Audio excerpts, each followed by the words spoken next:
Chapter 5. Leon ran alongside the girl, desperately racking his memory for the city's downtown layout. The alley should let out on Ash, not far from Oak, the RPD street, but the station was at least another 15 blocks west.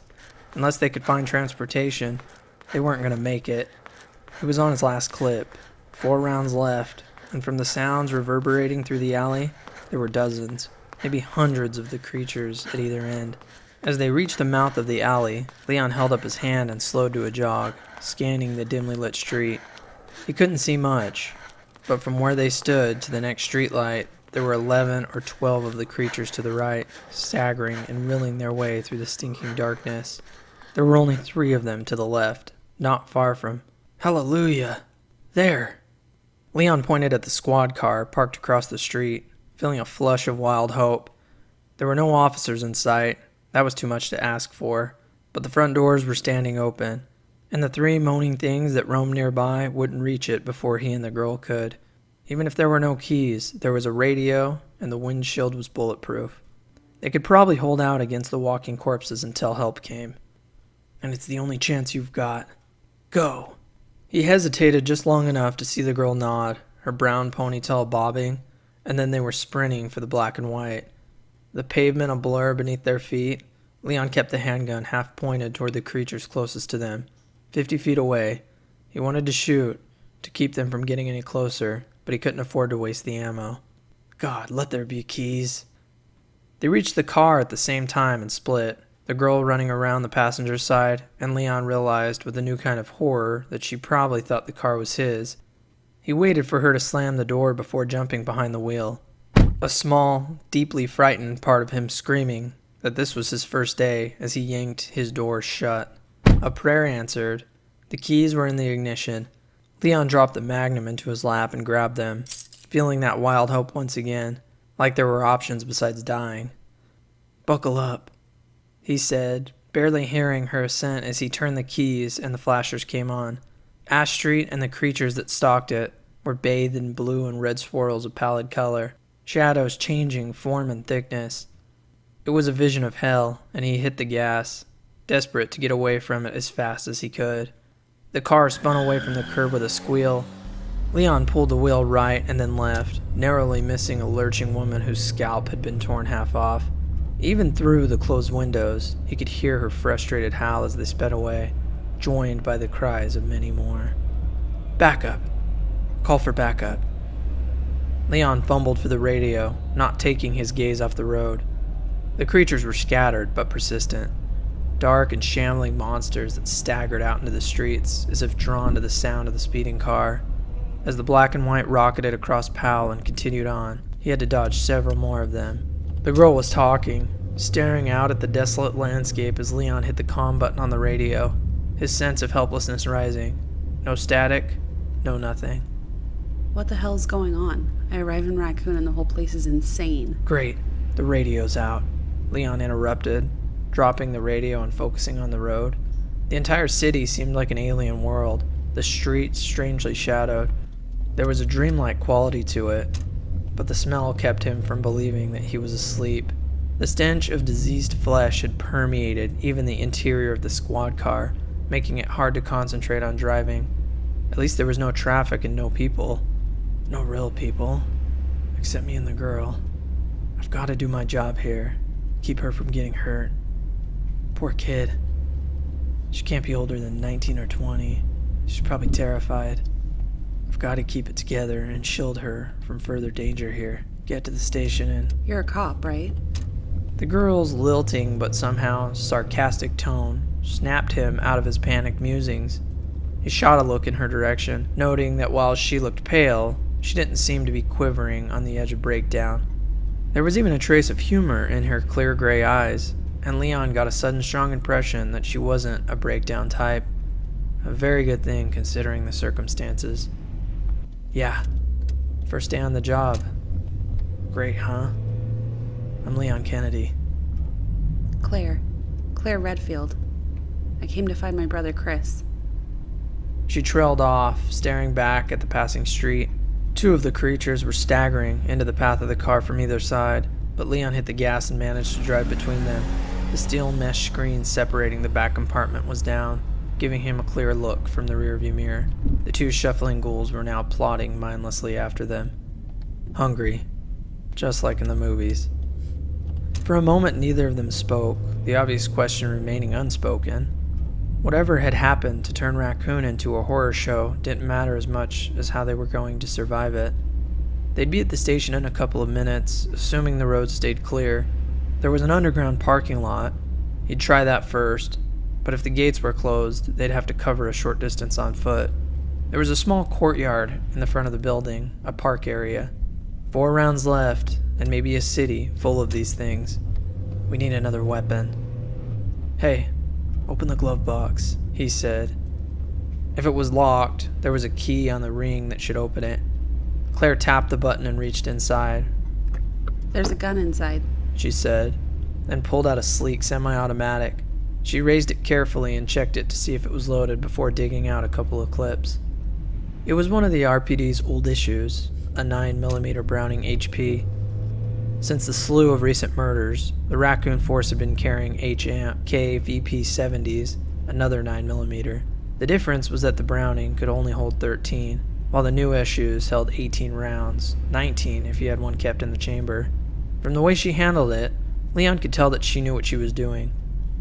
Better take it with you, he said. The RPD kept a decent arsenal, assuming that there were still any cops around he could pick up his assigned weapon in. And why are you assuming anything? As Leon took the corner of Ash and a third a little too quickly, the realization finally hit him that the station itself might be crawling with corpses. Everything was happening so fast, he just hadn't considered the possibility. He straightened out the car and let up on the gas, trying to come up with an alternate plan as calmly and rationally as he could. Maybe there was an organized defense at the station, but it wasn't easy to feel hopeful with the stink of decay so heavy in the air. We have 3/4 of a tank, more than enough to make it over the mountains. We could be in Latham in less than an hour. They could drive by the station, and if it looked unfriendly, just get the hell out of town. Sounded good to him. He started to tell Claire, see what she thought, when the horrible smell of slaughter washed over him, and something lunged out of the back of the seat. Claire screamed, and the monster that had been in the squad car all along grasped Leon's shoulder with icy hands, its fly-blown breath gusting into his face. It snatched at his arm, pulling it toward its drool, slick teeth with inhuman strength. "No!"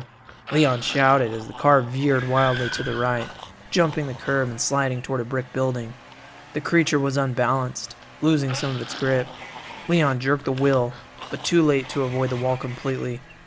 Metal shrieked, and a brilliant flash of sparks illuminated the groping hands and leering, ghoulish grin of their passenger as the speeding car shot back out onto the street. The dead thing swung its eager arms at Claire, and without thinking, Leon slammed on the gas and pulled a hard right. The car fishtailed, the back end crunching against a parked pickup truck, in another burst of fiery sparks. The drooling corpse fell back into the padded seat, but immediately pulled itself forward again, gnashing its teeth and clawing for the girl. The squad car sped down third, Leon trying to control the wheel as he grabbed his weapon and half-turned, holding the Magnum by the barrel. He didn't think to take his foot off the gas, couldn't think of anything except the zombie was about to sink its teeth into Claire's struggling shoulder. He brought the heavy weapon down across its face, the butt sliding across flesh that peeled away a thick flap. Blood gushed from the wound as the grips crushed into its nose, cartilage separating from bone with a wet crunch. Gurgling, the creature clutched at its bleeding head, and Leon just had time to feel a second's triumph when Claire screamed, "Look out!" and Leon looked up to see that they were about to crash. Leon hit the zombie with the gun, and Claire instinctively flinched from the splatter of blood, her horrified gaze finding that the street they were on was about to end. She caught just a glimpse of his white knuckles on the wheel, his clenched jaw, and the car was spinning, screeching, buildings and streetlights flashing by so fast that all she saw was a blur, and then there was an explosion of sound, of glass shattering and metal compressing as the car slammed into something solid, throwing Claire against her safety belt. The impact hurled the zombie forward at the same time, and Claire reflexively threw her arms up as the dead thing crashed through the windshield. And then, everything was still. There was only the ticking of hot metal and the sound of her own heart thundering in her ears. Claire brought her arms down and saw that Leon had already recovered, was already staring at the bloody, broken mess sprawled across the hood, its head hanging mercifully out of sight. It wasn't moving. "You okay?" Claire turned and looked at Leon, suddenly having to fight off a semi-hysterical laughing fit. Raccoon had been taken over by the living dead, and they'd just been in a serious car wreck because a corpse had been trying to eat them. All things considered, okay was not the first word to come to mind. At the sight of Leon's sincere and stricken expression, the urge to freak out passed. He looked on the edge of a fit himself. Allowing her devastated nerves free rein wouldn't help anything. Still in one piece. She managed, and the young cop nodded, seeming relieved. Claire took a deep breath, feeling like it was the first she'd taken in hours, and looked around at where they'd ended up. Leon had managed to complete a 180 at the very end of the street, where it teed. The obviously totaled squad car was facing back the way they'd come. There were no zombies in the immediate vicinity, but Claire had the feeling that they wouldn't have long to find cover.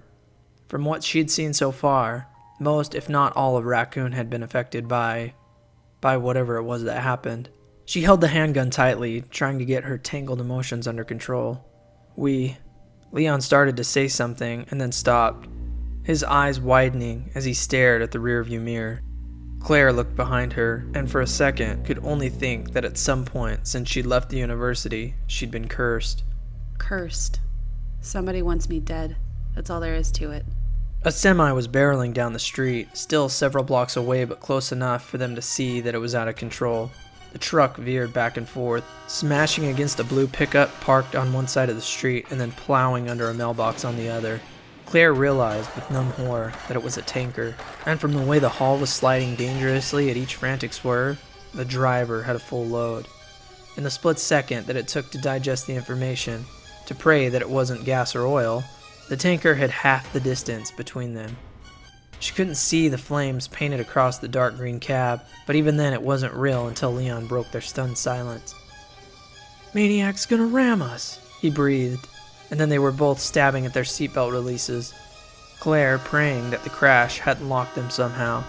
The sound of the belts letting go were inaudible beneath the rising monolithic growl of the oncoming tanker and the echoing of crunch of cars being sideswiped left and right. It would be on them in a heartbeat. "Run!" Leon shouted, and then she was pushing her way out of the squad car, cool air against her sweaty skin, and the scream of the truck's engine blocking out everything else. She took 3 giant running leaps, and then felt as much as heard the impact, the asphalt shaking beneath her feet, even as the crash of rending metal thundered behind her. One more flying step, and she was being pushed, shoved roughly off her feet by an incredible pressure, wave of heat and sound. She managed to kick off against the ground as the tanker's explosion turned night into day in one brilliant instant. An awkward shoulder roll, grit biting into her heat-blasted skin, and she landed behind a parked car in a gasping heap.